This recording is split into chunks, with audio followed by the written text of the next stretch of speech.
Hey guys, welcome back to Relatable Nerds. Kyra here, and today we are going to be covering episode 3 of season 2 of The Last of Us. I've been super busy with the start of this week. I actually got to see an early screening of Thunderbolts last night. Posted a short out of theater reaction right here, and you guys should definitely check that out if you're into Marvel and the MCU. It was such a delightful movie, very entertaining front to back, with some new characters that we got to meet, and of course some returning faces that we know and love. But without further ado, let's get into episode 3 of The Last of Us.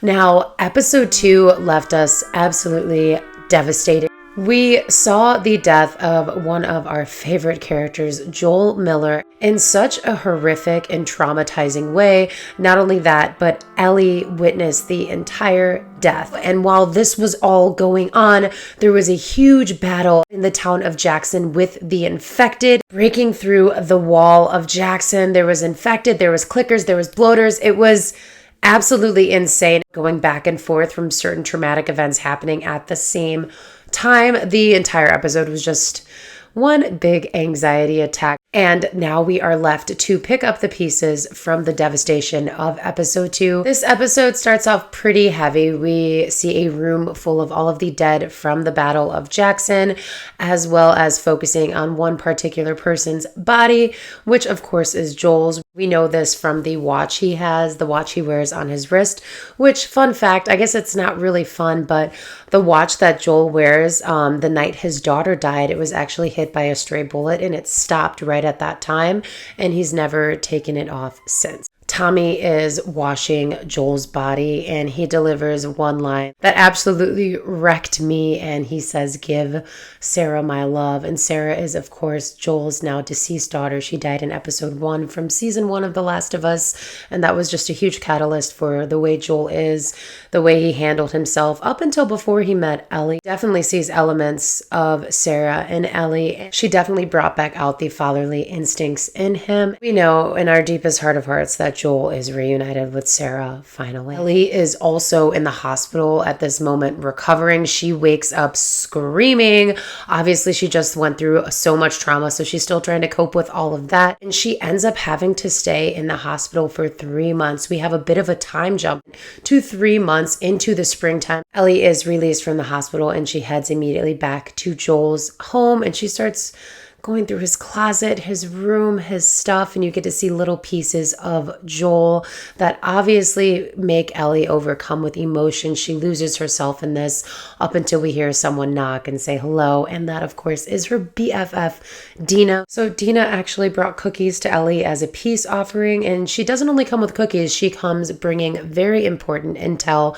She tells Ellie that she knows all of the names of Abby and her crew, and she also knows that they are a part of the WLF, aka the Washington Liberation Front, that is based in Seattle. Ellie at first is a little upset with Dina because she's like, "Why didn't you tell me this? We've wasted time. We've wasted 3 months when we could be going after them." And of course, Dina responds with the obvious, "I didn't want you to go after them when you were in the hospital recovering. I didn't want to upset you, so I wanted to wait until the opportune moment," which is right now. So they decide to go tell Tommy everything that Dina knows. He obviously wants to find these people that did this to Joel, but he tells them that they're going to have to go in front of the community council, and everybody's going to have to vote on it. They're going to have to bring it in front of Maria, his wife.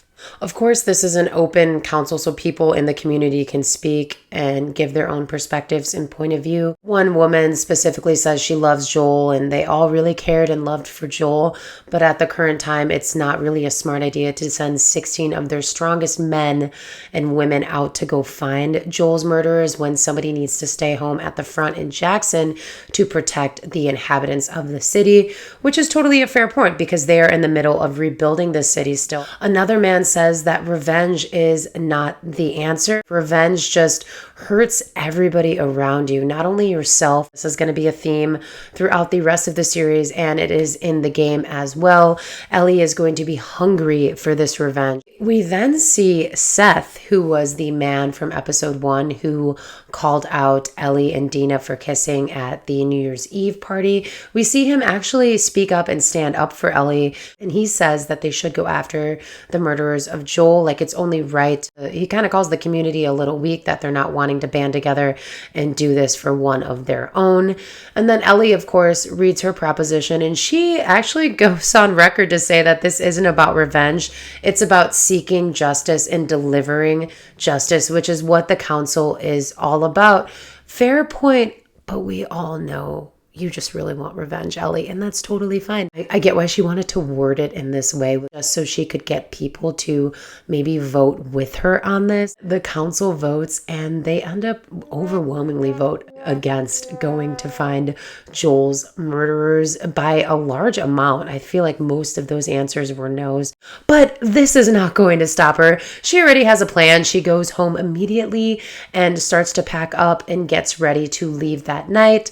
She gets a knock at the door, and it's none other than Dina. Dina also has a plan, and she tells Ellie that she's coming with her, and she knows somebody that can help them get away from Jackson. They pack up all of their things, they head out, and the person that Dina ends up knowing that's going to help them is none other than Seth.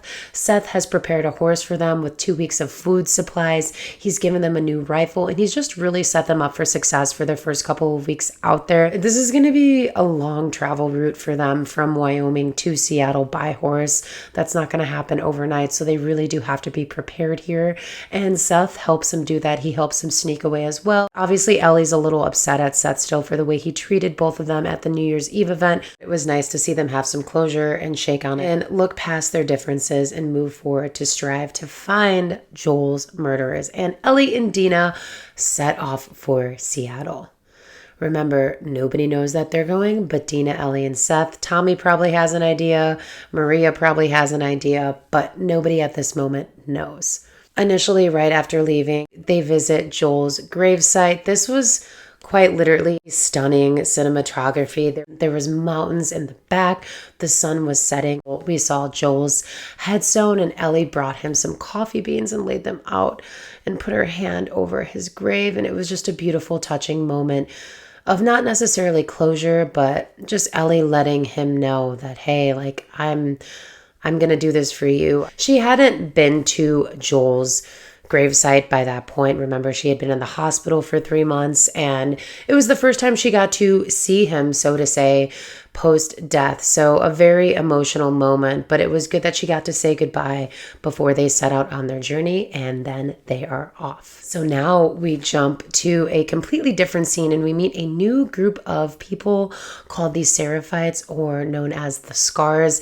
They have these scars on their faces right here. It's giving "Why So Serious" from the Joker, quite literally. The Seraphites are very much a cult. They formed under this woman who claimed herself as a prophet and part of Seattle right when the WLF, Washington Liberation Front, was formed, and they are kind of at war with each other, constantly trying to overtake Seattle. They pretty much just want to live off the land. No technology, no pleasures. Like, they're very much like a religious cult. A cool thing about the Seraphites is they communicate through whistles. So there's certain whistles that they do telling you that you're okay or that somebody's coming or to be on the lookout. And we see a couple of these whistles demonstrated in this scene. We're going to definitely see more of the Seraphites as this season goes on. They're pretty prevalent in the game too. When you are making your way through Seattle to get to certain points, you often have to make your way through Seraphite compounds and kind of defeat and get in fights with a lot of them. So this was just their brief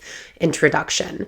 The next scene, we see Dina and Ellie. They're obviously on their way to Seattle. They walk right into where the Seraphites just previously were, but it looks like a fight erupted. There's a body on the floor, and Dina goes to explore right off of the path and sees a child and her father just slain, and she immediately throws up. Whoever did this to the Seraphites obviously has no mercy. They killed a child. So that puts Ellie and Dina a little bit on alert. Shortly after, Ellie and Dina make it to Seattle. Now, this is quite the image when they're walking up a highway ramp and you see the Seattle sea line, but of course the buildings are overcome with greenery and it looks just like an abandoned city. It's pretty wild to initially see. All of the roads are kind of overtaken with cars that ran out of gas or are just left there. And you start to see the WLF logos in places. I think Dina and Ellie are realizing at this point they bit off a little bit more than they can chew. The WLF is not as small as Dina thought they were originally, so this is just going to prove to make their path a lot more difficult in order to find Abby and company. You get a scene of the WLF organizing and walking through the streets of Seattle. I mean, these people have tanks, they have guns, they have numbers. They are a militia group. Like, it is going to be a lot more intense than Ellie and Dina realize, and I'm so nervous and scared for them. Remember, there are only 7 episodes for season 2. We are already finished with episode 3, so we are just about halfway through this season. I'm not sure if we're going to see a lot from Abby and company in the future of this season. I'm pretty sure we're going to see more of her later on. The Last of Us is already confirmed for a season 3.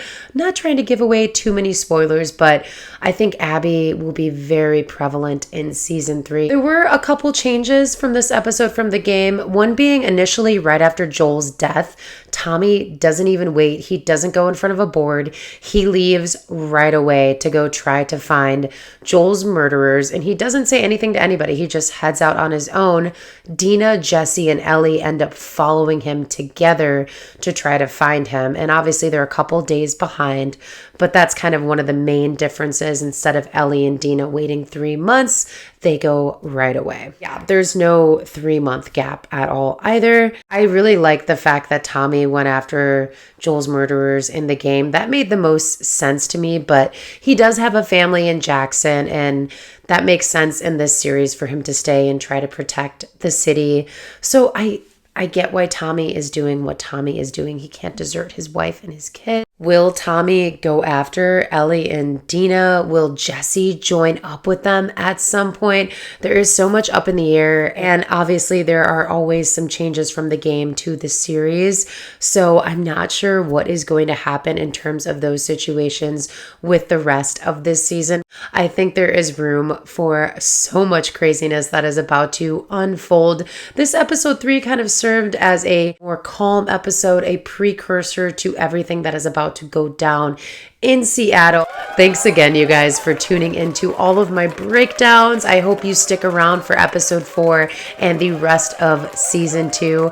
Let me know in the comments what you guys thought of this episode and what you think is going to happen for the rest of the season. Thanks so much for watching, you guys. Bye.